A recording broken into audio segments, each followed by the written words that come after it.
Hello guys, welcome to my new vlog. સભી કો જય શ્રી કૃષ્ણ, જય શ્રી મહાકાલ. નવા વ્લોગમાં તમારું બધાનું સ્વાગત છે. જય માતાજી.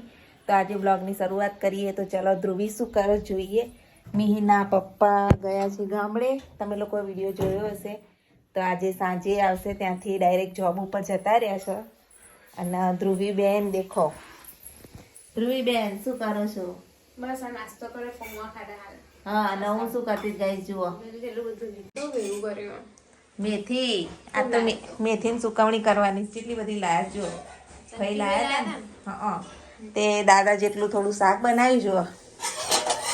રીંગણ મેથીનું શાક થાય છે. અને અહીંયા આપણે શું કરીએ, આ શું બનાવ્યું? શું કરે?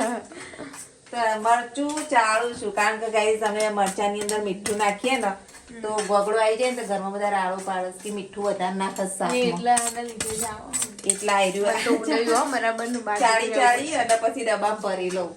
અને આવા જો મેઠાના ગોગળા કાઢી નાખીએ બધા. સારું સારું શાક બની ગયું. રોટલી બની ગઈ, શાક બની ગયું, વહેલી વહેલી રસોઈ થઈ ગઈ છે.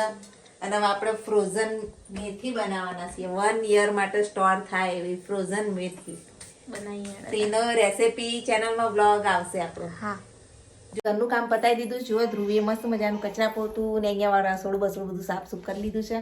અને આપણે વાળો વાળીએ જઈને અને રસોઈ પણ થઈ ગઈ છે. અને રાતે બનાવી હતી અમે લાપસી. તો લાપસી પડી છે, તો અત્યારે ફક્ત મરચાંની ચટણી વાટીશું અને રોટલી ખાઈશું. ને દાદા માટે તો મસ્ત મજાનું મેથીનું શાક, રીંગણ મેથી દાદાને બહુ ભાવે એટલે એમને એ બની આપી. જુઓ, અને અમે મરચુંનો રોટલો ખાઈ લઈશું. આજે શાક બાક બનાવવા નહીં, લાપસી પડી છે એટલે રાતની. તો ચલો, કચરાવાળી ગાડી આવે છે. તો પહેલાં સૌથી પહેલાં કચરાનો ડોલો બોલો તૈયાર રાખીશ. કચરો વચરો નાખી પાછા રીલ્સનું શૂટિંગ કરીશું. હજુ જુઓ આપણી ફ્રોઝન મેથીનો વિડીયો શૂટ કરવાનું બાકી છે. પણ અત્યારે ધ્રુવી કચરા પોતું કરતી હતી તો બધું આપણે ઉપર મૂકી દીધું પેટી ઉપર. નવા શૂટ કરીશું. આ તો સૂઈ ગઈ. શું કરા ધ્રુવીને ઠંડી લાગે. જો મેરભાઈ આયા નહીં, આવું પછી જમવા બેસીએ. ગાઈસ દેખો, મમ્મી તો વાળ લઈને તોલાવા લઈ જાય. એવું થયું તું આ ગીતાના ભેગા કરી દીધા ખબર. પછી વાત કરી, હું ફોન કર્યો. આ જો આમાં તો 20,000 રૂપિયા કેટલા હું ભાવની થોડી 20 રૂપિયાના કિલો વાળ. ચેક કરાઈ જો કે તો આપણે જોઈએ કેટલા આવે પૈસા. અને ક્યાં 4,000 ઈ કેટલા? 4,000 નહીં, 20,000 ના કિલો. ભાવ બહુ વધી ગયો વાળવાની. ભેગા કરજો ગાઈસ, હા ભેગા કરજો ગાઈસ ને કહું વાળ ભેગા. અરે ખાસા બધા વધ્યા, કાપી દઈએ તા. લાખ રૂપિયા આવી જાય હમણાં મારા વાળમાં. રૂપિયા આવી જાય.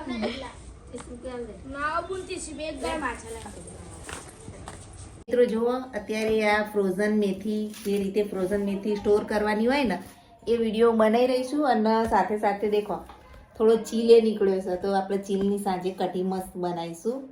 તો ચલો પહેલાં આપણે શોર્ટ વિડીયો, પછી ગુજરાતી વાનગી મૂકવા માટેના વિડીયો બધા શૂટ કરી લઈએ, પછી મળીએ. ધ્રુવીન જગત ફેવરેટ નહીં ધ્રુવી? રીલ્સ બનાવી બતાવજે.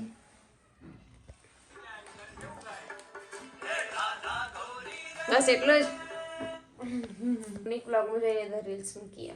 હા, ધ્રુવીએ રીલ્સ બનાવી હમણાં. તો તું મેથી બટાકા આવી તો ચટણી બનાવવાની આમ લાલ મરચાની. વાહ ભાઈ વાહ, મને બહુ ભાવ. બનાય ફટાફટ. મારા હાથની ચટણી ખાલી બહુ મજા આવી જશે.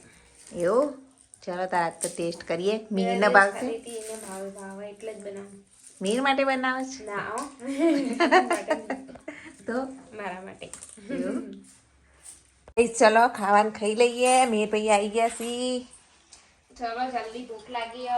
કાલ રાતે લાપસી બનાવી હતી ગાઈસ. જુઓ તો લાપસી, મેથીનું શાક. મેથી તો ભાવશે નહીં નહીં મીર ભાઈ? ના ભાઈ, ચમ એટલે ખોટ ના ખવાય એકલી. ખબર નહીં પડતી, લાપસી નાખીને ખા. અને ધ્રુવી બેને જુઓ ચટણી બનાવીએ, લાલ ચટણી મસ્ત મજાની. ચલો ધ્રુવી બેન ખાઈ લઈએ. હા, ધ્રુવીના સાસુ મસ્ત ચટણી બનાવે નહીં ધ્રુવી? શીખવાડી. એમને શીખવાડી મસ્ત ચટણી. નિકુલ કુમાર બી ટેસ્ટી ખાવાનું બનાવે છે. જેવું ના બનાવીએ. એવું? હા. જુઓ મેથીનું શાક અને લાપસી અંદર સુગર અને અંદર ઘી પણ એડ કરી લઈએ. ચલો જુઓ, અને મસ્ત લાલ મરચાંની ચટણી બનાવી છે. ઘી એડ કરીને મસ્ત મળીને હવે ખાઈશું અમે લાપસી.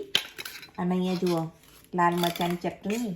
ચલો ગાઈસ, તમારે પણ જમવું હોય તો આવી જાઓ. દેશી ભોજન તો ફટાફટ જમી લઈએ. અને મેથીના રીંગણનું ગાઈસ જે મેં શાક બનાવ્યું ને, તો દાદાએ એમ કીધું કે બહુ વર્ષો પછી ખાધું, મજા આવી ગઈ આજ ખાવાની. શાક પણ બહુ ટેસ્ટી બની છે. સાંજ પડી ગઈ. મિહિરભાઈએ અગરબત્તી દીવાબત્તી કરી લીધું. અને ધ્રુવીબેન શું કરી રહે જોઈએ. ઓહો, તમારા હાથે સ્પેશિયલ સેવ ડુંગળી શાક ખાવાનું. ઓ જો સેવ ડુંગળી તો વઘાર દીધી છે. ઈચ્છા થઈ ગઈ કે હું બનાવું. અને દુકાનથી હું તો સેવ લઈ આવી. અને અહીંયા ધ્રુવીએ રોટલીએ થપ્પો બનાવી દીધી. હવે વઘારી ઈચ્છા દે. થઈ કે વાત તો રસોઈ મારા હાથે. એવું અમારી રોટલી તો તમે જ બનાવો. એટલે તો મારી ઈચ્છા હતી. મારે એટલી શાંતિ હે. શાક તો ભાગમાં આવતું જ નહીં, પણ આજે બનાવી દીધું. તારા હાથનું બહુ ટેસ્ટી હોય છે. ખાઈ લેવાના છે. બપોરે તો આપણે સુઈ ગયા હતા. અત્યારે ઉઠીને પાછો થોડો બ્લોગ શરૂ કર્યો. અને શોર્ટ્સ વિડીયો આજ તો બહુ બધા બનાવ્યા છે. અને હું કરું જો મિહિરભાઈ નાટક કરી દે. શું કરો છો ભૈયા? સ્ટડી એક્ઝામ પૂરી થઈ ગઈ એટલે મિહિરભાઈને તો લેર પડી ગઈ. ભાઈ સેવ ડુંગળી વાવશે ને તો ખાઈ લઈએ. ચટણી પણ મૂકી છે. તો મિહિરના પપ્પાએ ગામડેથી આવી ગયા છીએ.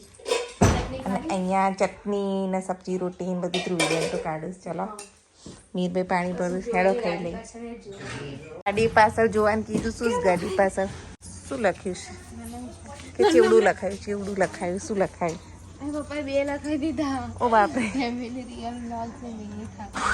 હા જો અમારા ચેનલનું નામ લખાયું હતું આવડા મોટા અક્ષરે. યુનિક વ્લોગ્સ રહી ગયું. ઓ ધ્રુનિક લખાઈ દીધું હતું સારું હતું ને ભેગા. જો ગાઈસ, ફેમિલી રિયલ બ્લોગ અને મિહિર ઠાકોર શોર્ટ્સ. આ ગાડીનું ધ્રુવી જોઈને ઘણા લોકો રોકા છે. હા હા, ખબર પડી જાય બધાને કે અમની ગાડી જાય. તો ગાઈસ જમી લઈએ. પેટમાં તો આવા બિલાડા બોલવા માંડ્યા. અમારો બિલાડો તો ખાઈ ગયો અને હવે અમારો નંબર આવ્યો ખાવાનો. ચલો ખાઈ લઈએ. ચલો ધ્રુવીબેન. Hello guys.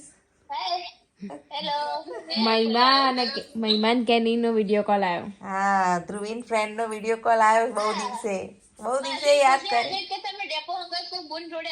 ના, મમ્મી નથી આવી. નથી આવેલી. ચો મને જોઈ તે. તાર જીવ જ કોક હતું. એ બોલાઈ દે ને તો હલો હલો કઈને આવતું રહેવાનું. એની ખાસ ફ્રેન્ડ ધ્રુવી. આના મેરેજ છે.